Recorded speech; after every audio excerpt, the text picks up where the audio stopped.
en el libro de Ezequiel, capítulo 22 y versículo 30. Como lo mandé en varias versiones, déjenme chequear la primera versión. Busqué entre ellos alguno que levantara un muro y se pusiera en pie en la brecha delante de mí a favor de la tierra, para que yo no la destruyera, pero no lo hallé. Otra versión dice: yo he buscado entre esa gente a alguien que haga algo en favor del país y que interceda ante mí para que yo no los destruya, pero no lo he encontrado.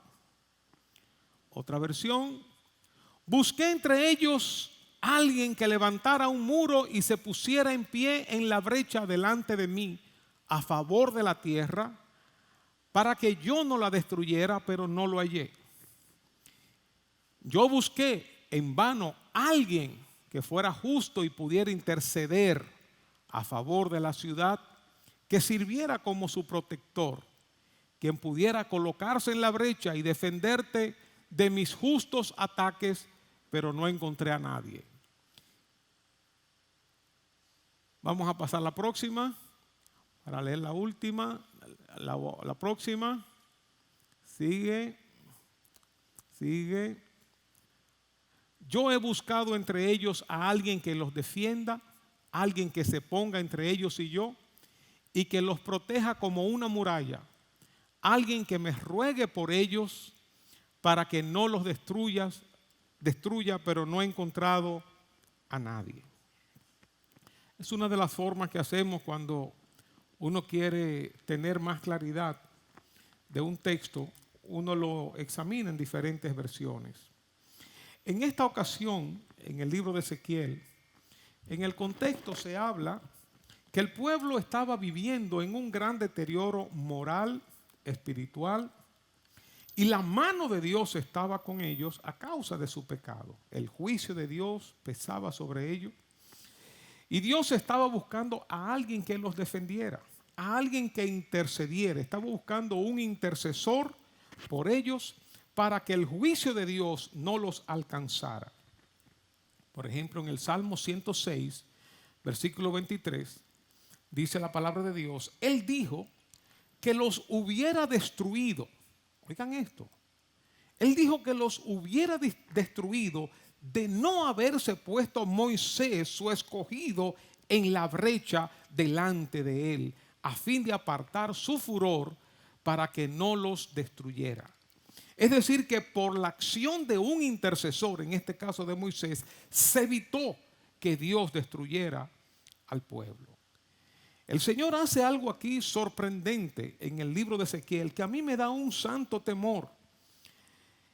Que algo puede evitarse, el juicio puede evitarse si se levanta un intercesor a favor de la tierra. Busqué a ese hombre, dicen varios textos. Busqué entre ellos hombre que se pusiese en la brecha delante de mí a favor de la tierra, y no lo hallé. ¿Qué significa esto hablando culturalmente? Las ciudades de aquellos tiempos eran amuralladas, así como nuestra ciudad colonial tenía sus murallas. Pero a veces por el deterioro, el descuido, por obra de los enemigos, estas murallas comenzaban a socavarse, comenzaban a abrir algunos huecos, algunas brechas, y eran presa fácil del enemigo, porque a través de esos diferentes huecos el enemigo podía filtrarse. Y cuando yo pienso en estas brechas, pienso en la fragilidad del pueblo que está adentro. En este caso ahora no son enemigos que vienen contra ellos, sino es Dios mismo a causa del pecado.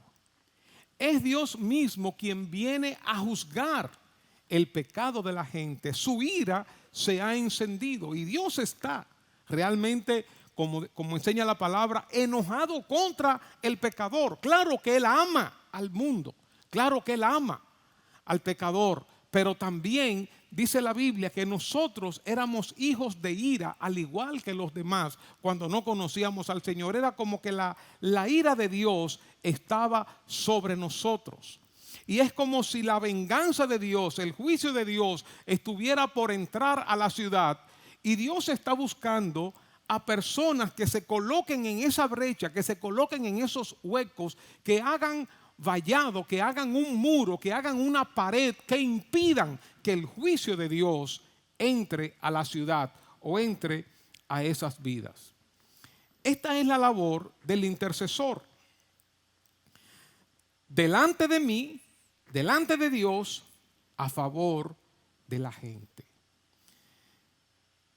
Delante de Dios, buscando el favor de Dios para la gente, para nuestra familia, para nuestros amigos, para nuestros seres queridos, que al igual que nosotros, aquellos que no conocen al Señor, tienen el peso de la condenación sobre ellos. Si se mueren en la condición en la cual están, van a ir a una condenación eterna. Si mueren así, van a estar perdidos por siempre.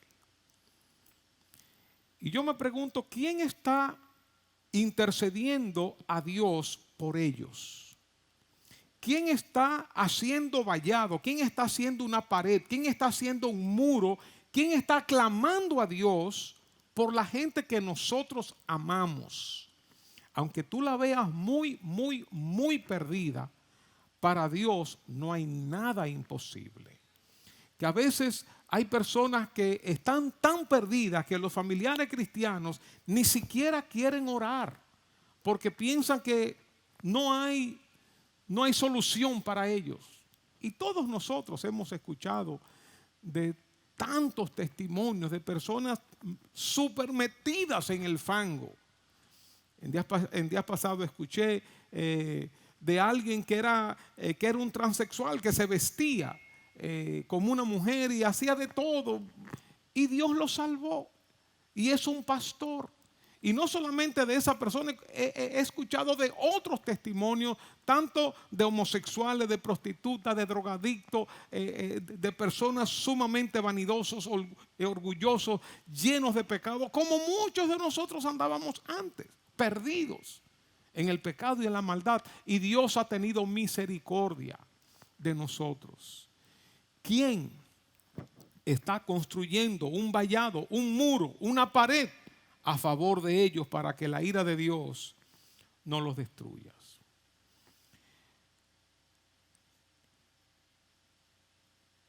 Dice Isaías 59:2: pero las iniquidades de ustedes han hecho separación entre ustedes y Dios, y los pecados le han hecho esconder su rostro para no escucharlos. Por eso esa brecha es un espacio que se abre. Digamos, si aquí está este púlpito y yo estoy aquí, aquí hay una brecha, aquí hay un hueco, y podemos verla de diferentes maneras. Un hueco por donde puede atravesar cualquier cosa hacia atrás. Pero también cuando uno coloca un vallado, cuando uno coloca una pared, cuando uno coloca un muro, cuando uno se coloca como intercesor, es como si uno agarrara a Dios por un lado y al familiar de uno por otro lado. Es como si uno viniera delante de Dios pidiendo favor por esta vida, porque el juicio de Dios va a venir. Es como si nosotros fuéramos a implorarle a Dios para conectar a Dios con esta vida. Y hay personas alrededor nuestro que están perdidos, que si mueren en este día, si mueren hoy sin Cristo, van a tener una condenación para siempre, donde ya no hay oportunidad de volver atrás. Y esa eternidad, digamos, todos los evangélicos creemos que hay un tormento eterno, muy, muy, muy difícil para nuestra mente pensar en esto. Otros, como los adventistas, piensan que hay una aniquilación eterna, es decir, un dejar de existir para siempre. Cualquier forma que sea, ¿tú te imaginas lo que es un familiar tuyo, un ser querido tuyo, un amigo con quien tú compartes en la universidad, en el trabajo, que se pierda hoy y que va a estar para siempre perdido, para siempre, sea en tormentos eternos sin nunca más poder salir de ahí, o que esté aniquilado por siempre, donde nunca más se va a saber de esa persona y nunca va a tener la oportunidad de conectarse con Dios? El pecado nos separa, obviamente nos separa de Dios. Y Dios está buscando personas justas para que se paren en esas brechas, en esos huecos, en esos espacios, que se paren ahí para impedir el juicio de Dios, que se paren ahí como intercesores, rogando a Dios para que estas personas se conviertan, rogando a Dios para que Dios se le manifieste, rogando a Dios para que rompa las cadenas del diablo de esas personas que nosotros amamos, que nosotros no queremos que se vayan al infierno, que nosotros formemos un muro de contención que ataje la ira de Dios. Dios está buscando gente para que intercedan. Que intercedan ante Dios a favor de otros. Yo me pregunto, ¿quién está intercediendo por tu familia? ¿Hay alguien que está intercediendo por tu familia? ¿Estás tú fajado intercediendo por tu familia, no queriendo que ninguno se pierda? Nosotros muchas veces nos amparamos en la misericordia de Dios, que es real, que es cierta, que son nuevas cada mañana. Y yo sé que muchas sorpresas tendremos en el cielo, muchas personas que uno piensa que se habrán perdido. Sin embargo, por la palabra que se le ha sembrado en sus corazones, quizás ahí en un lecho de muerte, quizás ahí en medio de un accidente terrible, quizás en esos segundos de vida, quizás el Señor toque sus corazones o esa persona responda a esa semilla de la palabra que se le sembró y se salve. ¿Quién sabe? Eso nunca lo sabremos hasta que lleguemos al cielo. Pero ¿a quién tiene tu familia, tu ser querido? ¿A quién tiene para que venga delante de Dios a interceder por ellos? ¿A quién tenemos que vaya delante de Dios a orar por tus amigos queridos, los compañeros tuyos de estudio, los compañeros tuyos de trabajo? ¿Quién se está colocando en la brecha? ¿Quién está construyendo el muro? ¿Quién está uniendo esta parte con esta parte? ¿Quién está uniendo a mi familia con Dios? ¿Quién está clamando para que estas personas, estos seres queridos, quién está clamando para que estos seres queridos les resplandezca la luz de Cristo? Dice el apóstol Pablo en la carta a los Corintios, no me acuerdo si primera o segunda de Corintios, que el enemigo ha puesto una ceguera, una venda sobre sus ojos. Y hay muchas cosas que no van a ocurrir mediante el razonamiento solamente, mediante una demostración solamente de la palabra de Dios, sino a través de la oración y de la intercesión. Y yo quisiera que hoy tomáramos unos minutos para que a solas ahora comencemos a orar por nuestra familia, por nombre. Como dice la gente, con jipío, con dolor en el corazón. Yo no quiero que mi familia se pierda. Yo no quiero que vayan a una condenación eterna, que vivan por siempre separados de Dios, en tormentos eternos. Yo no quiero eso.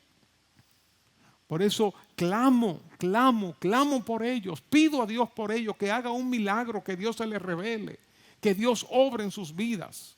¿A quién tiene nuestra familia para que intercedamos por ellos? A ti, a mí. ¿A quién tienen tus amigos para que nosotros clamemos, roguemos, ayunemos por ellos? ¿A quién tienen? Piensa. ¿Quiénes de tu familia no conocen al Señor? ¿Quiénes de tus amigos no conocen al Señor? Este es un versículo muy triste porque dice busqué. Dios no quiere la muerte del que muere. Dios no quiere la condenación del impío. Dios no quiere eso. Dios quiere que le advirtamos, Dios quiere que le prediquemos, Dios quiere que oremos. Ese es el deseo de Dios, porque Dios está, si se puede decir así, en el negocio de salvar almas. Y en un momento, hermanos, todo esto va a pasar. En un momento todo esto va a pasar. Todo lo que nosotros tenemos, trabajo, estudio, dinero, viaje, lo que fuera, todo esto va a pasar. Y déjenme decirles, nosotros existimos aquí en esta tierra por varias razones. Como vemos nosotros en nuestra 5A, que tiene que ver con amar a Dios, con adorar a Dios, con la comunión con las personas, con nuestros hermanos, con ayudar a los demás. Pero en un sentido, todo esto lo vamos a poder hacer en una nueva tierra y en un nuevo cielo. En una nueva tierra vamos a poder amar a Dios, vamos a poder adorar a Dios, vamos a poder servir a Dios, dice, y sus siervos le servirán. Vamos a poder tener comunión los unos con los otros, vamos a poder tener el amor los unos con los otros, vamos a poder disfrutar del cielo, pero lo único que no vamos a encontrar en el cielo son inconversos, son personas no cristianas. Es lo único que no vamos a encontrar en el cielo. No vamos a tener la oportunidad de predicarle el evangelio a nadie, porque todos los que estemos ahí vamos a ser salvos. No habrá diablo, no habrá tentaciones, no habrá pecado, no habrá maldad. Todo lo que estemos ahí, ya seremos salvos para siempre, sin temor a caer. Un cuerpo que no tiende al mal. Ahora es el momento de nosotros pelear esta batalla por nuestras familias, pelear esta batalla por nuestros amigos, por nuestros seres queridos. Este es el momento de hacerlo, hermanos. Este tiempo se pasa y ya cuando pasemos a la eternidad ya no vamos a ver ningún inconverso, ningún no cristiano, a nadie a quien predicarle el evangelio. Este es el momento de nosotros ponernos en la brecha. Este es el momento de nosotros unir el cielo con la tierra. Es el momento de tomar a Dios por un lado y tomar nuestra familia por otro lado y unirlos. Este es el momento de nosotros construir un vallado, construir un muro, construir una pared y que no entre la ira de Dios a nuestras familias y a nuestros seres queridos. Esto es muy serio. No hay nada más importante que uno le pueda dar a un ser querido que orar por ellos y compartirles la palabra del Señor. No hay nada más importante. Padre, levantamos nuestras familias, Señor, delante de ti. Cada miembro de nuestra familia, los cercanos, los lejanos, los levantamos delante de ti, Señor. Ten misericordia de ellos, Señor. Aquellos que no te conocen, Señor, tócales.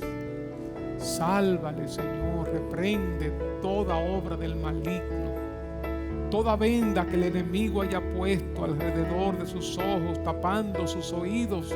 Señor, desprende estas vendas, Señor.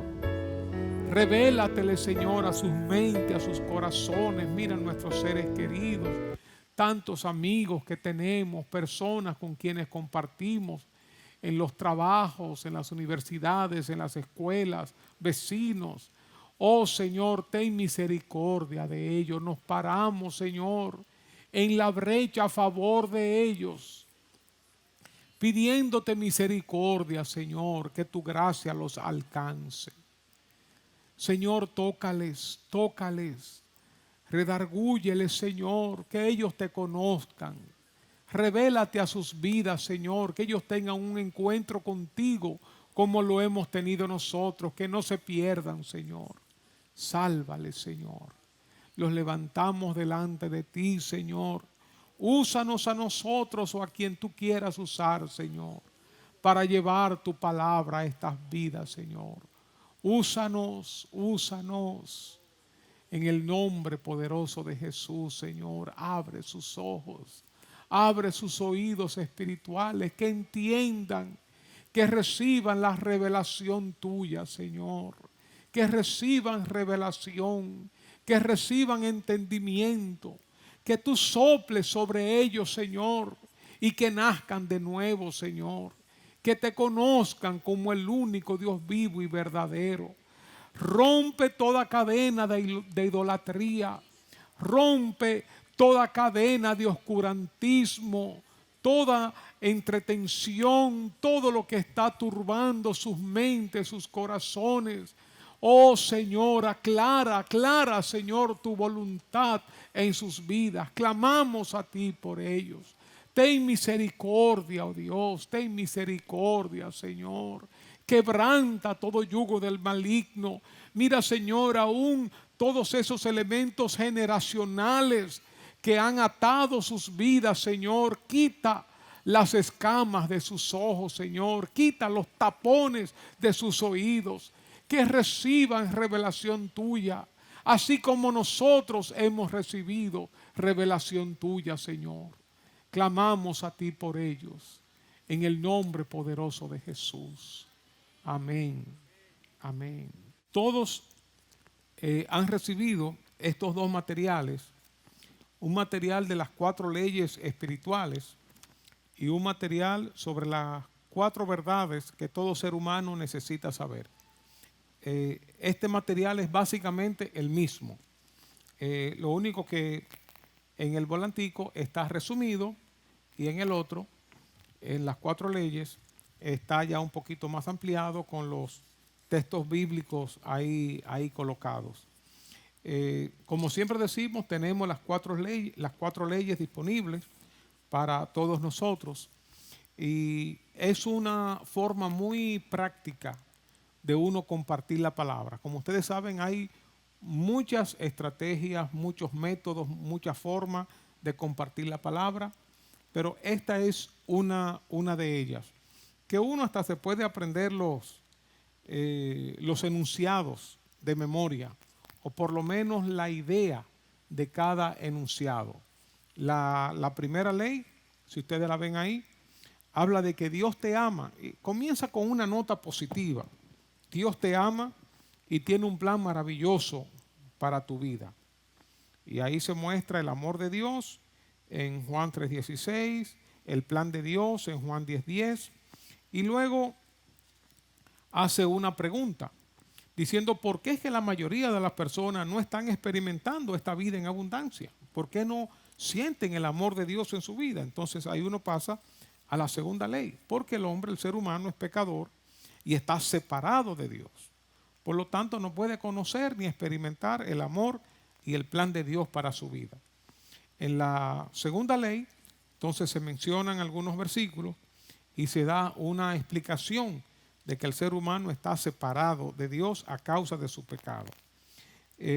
Al final de la segunda ley, entonces, dice que la tercera ley nos da la única solución a este problema. Y ahí vamos a la tercera ley, donde dice que Jesucristo es la única provisión de Dios para el pecado del hombre.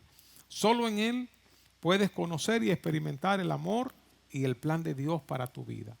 Habla sobre la muerte de Jesús, la resurrección de Jesús y que Él es el único camino, que nada nos puede llevar a Dios, solamente Jesucristo. Pero dice al final de esa tercera ley que no es suficiente conocer estas 3 leyes y aún aceptarlas intelectualmente, sino que la cuarta ley es lo que hace el cierre, la aplicación, que dice que debemos individualmente, personalmente, recibir a Jesucristo como Señor y Salvador personal para poder conocer y experimentar el amor y el plan de Dios para nuestras vidas. Debemos recibir a Cristo y le recibimos mediante la fe. Luego, en la página 9, hay una especie de cuestionamiento para que la persona pueda identificarse. Los dos círculos que representan dos tipos de vida. Un círculo es la vida dirigida por el yo y la otra controlada por Jesucristo. Y luego al final hay dos preguntas. ¿Cuál de estos dos círculos representa tu vida? Generalmente las personas dicen, bueno, yo estoy como entre los dos. Difícilmente alguien diga así de primera impresión, bueno, el círculo que representa mi vida es la que está dirigida por el ego, por el yo. Sino generalmente la dice, bueno, yo ni bueno ni malo, Dios sabe. Algunas personas pueden decir que el círculo de la derecha, es decir, que son cristianos, pero de todas maneras uno pasa a la segunda pregunta. ¿Cuál círculo te gustaría que representara tu vida? Entonces, a continuación se le explica cómo puedes recibir a Cristo. Tú puedes recibir a Cristo en la página 10, ahora mismo mediante la fe expresada en una oración. Y ahí viene entonces la oración que se llama la oración del pecador, que uno dice cuando alguien se arrepiente, pide perdón a Dios por sus pecados y abre la puerta de su corazón recibiendo a Jesucristo. Hay todo un entrenamiento acerca de estas 4 leyes, principalmente por el tema de los círculos, que a veces hay que saber manejarlo, ¿verdad? Pero leyendo simple y llanamente las 4 leyes sin explicación, mi experiencia que uno simple y llanamente leyéndola, es la palabra de Dios. Aquí están los textos bíblicos. Dios puede alumbrar los ojos del entendimiento de esa persona y revelarse a su vida y que la persona tenga su encuentro con el Señor. En el otro volantico está básicamente lo mismo, que es para uno poder compartir rápidamente. Estos materiales no son para uno entregárselo a la gente, no es como para uno repartirlo, sino para uno leerlo con la persona y tener ese diálogo ahí. Las 4 verdades son la misma cosa: el amor de Dios y el plan de Dios, el problema del hombre, el remedio o solución de Dios y la respuesta del hombre, del ser humano. Y atrás tienen los horarios de nuestras reuniones. Siempre es bueno andar con un volantico de esto, unas 4 leyes, y si te lo sabes de memoria, pues obviamente tú lo puedes compartir. Otra forma de compartir el Evangelio es guiando una conversación hacia las cosas espirituales. Todo el mundo habla de muchas cosas, y ahora que la situación está mala, o la política, o el polvo del Sahara, el otro de Las Palmas, del volcán, y cómo está el mundo, y la vacuna, y el COVID, la gente que se está muriendo, o lo que fuera. Nosotros podemos usar cualquier tema que se está tratando para guiar la conversación hacia las cosas espirituales. Nosotros no tenemos por qué sumarnos al temor de la gente, hablar de las cosas de la gente, de lo que la gente habla, sino guiar la conversación hacia las cosas espirituales. Oye, pero qué mal está la cosa. Y ahí uno puede continuar con esa conversación y comienza a arrojar luz. No como un religioso. No es que uno va a coger un foco y lo va a encender y se lo va a poner en la cara a una persona, porque eso hace daño. Eso molesta, ¿verdad? Sino que uno va guiando suavemente una conversación hacia las cosas eternas. A mí me ha dado muchos resultados hacer preguntas. ¿Tú eres cristiano? Dependiendo de lo que me contesten, bueno, yo no sé, tú conoces al Señor, tú tienes una Biblia, tú lees la Biblia. Si hoy fuera tu último día de vida, ¿dónde vas a pasar la eternidad? ¿Qué pasará contigo? Uno puede comenzar haciendo preguntas, hablándole acerca de la dependencia de Dios. Cuando uno se monta a veces con un taxista en un carro que tiene algún símbolo, uno le pregunta, puede tener una virgen, puede tener una cruz, puede tener un rosario, y uno le pregunta, eso tú lo tienes, ¿por qué? No para entrar en una discusión, sino para a partir de ahí comenzar con un tema espiritual. Entonces, yo creo que Dios nos ha dado la gracia a todos nosotros para compartir y nos ha dado el privilegio, nos ha dado la oportunidad en nuestro país para compartir con cualquier persona. Cualquier persona, por lo regular en nuestra nación, te escucha, está abierta. No es como en otros lugares que para tú hablarle a alguien del Evangelio se hace muy difícil. Otra forma muy sencilla y muy práctica es compartir tu testimonio, compartir lo que Dios ha hecho en ti. Y el testimonio, como hemos dicho siempre, tiene 3 partes: un antes, cómo y después. Antes de conocer al Señor, cómo tú eras, qué tú hacías, qué tú creías, en qué te desenvolvías. No tiene que haber sido un criminal, un qué sé yo cuánto, un drogadicto. No, tu vida de cómo era, de qué manera tú creías en Dios, de qué manera tú practicabas una religión, o si no practicabas ninguna religión, cuáles eran tus metas, en qué tú te desempeñabas, el vacío que uno sentía antes de conocer a Dios. Hablarle de ese antes, con honestidad, con transparencia, con autenticidad. El cómo, ahí uno tiene que ser específico, porque la gente no entiende esto de recibir a Cristo. Hay que explicarle a la gente cómo fue que yo tuve mi encuentro con Cristo, cómo fue. Porque uno puede decir, yo recibí a Cristo. No, pero ¿cómo fue que tú oraste, que tú fuiste a una casa, que te invitaron a la iglesia, que fue en tu habitación, que era mientras tú caminabas en medio de una crisis, en medio de una gran necesidad, tú clamaste a Dios? Lo que fuera, que tú hables del cómo fue que tú tuviste tu encuentro con Cristo. Y Él después hablar de lo que Dios ha hecho en tu vida. Como siempre decimos, no somos perfectos, no somos productos terminados, pero hemos recibido tantas bendiciones de Dios: el perdón de nuestros pecados, restauración de nuestras vidas, se han roto muchas cadenas en nuestras vidas, nos ha libertado a muchos de vicios, nos ha libertado del enojo, de resentimiento, de amargura, tantas cosas que Dios ha hecho. Entonces, hablemos de lo que Dios ha hecho en nuestras vidas. Es otra forma de compartir la palabra de Dios, de compartir el Evangelio. Un antes, un cómo y un después. Y eso lo podemos hacer todos. Estas 4 leyes o estas cuatro verdades las podemos compartir todos. No tenemos que entrar en discusiones estériles con la gente, que quién fue la mujer de Caín, que por qué Dios hizo esto y esto, o que quién va a salvar a los de las tribus que nunca han escuchado de Dios. No nos metamos en discusiones. Si tú quieres, le puedes decir, mira, después vamos a hablar de esto, o uno sigue con su tema, predicando el Evangelio y compartiendo lo fundamental. Y orando, siempre mantenernos en actitud de oración. Y cuando la persona tiene una puerta cerrada, que dice no, con mucha amabilidad, con mucha cortesía, con mucha gracia, dejamos la persona y oramos. En todos los casos, después que nosotros compartamos uno a uno, entonces sí podemos entregarle el material, sí se lo dejamos. No nos lo llevamos, sino que se lo dejamos, pero después que lo compartamos, después que hablemos.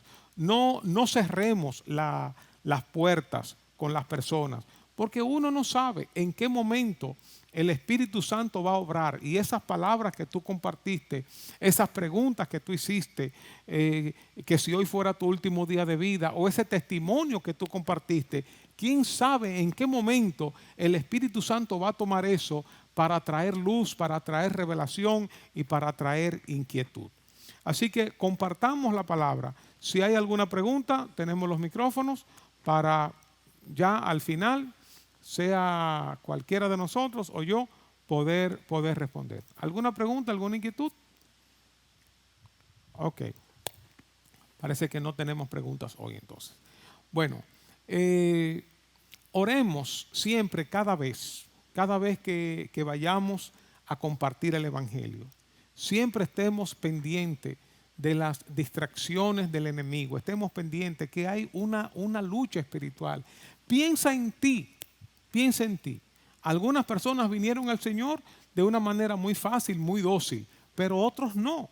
Otros dieron lucha a personas que estuvieron orando por ti, que estuvieron clamando a Dios por ti.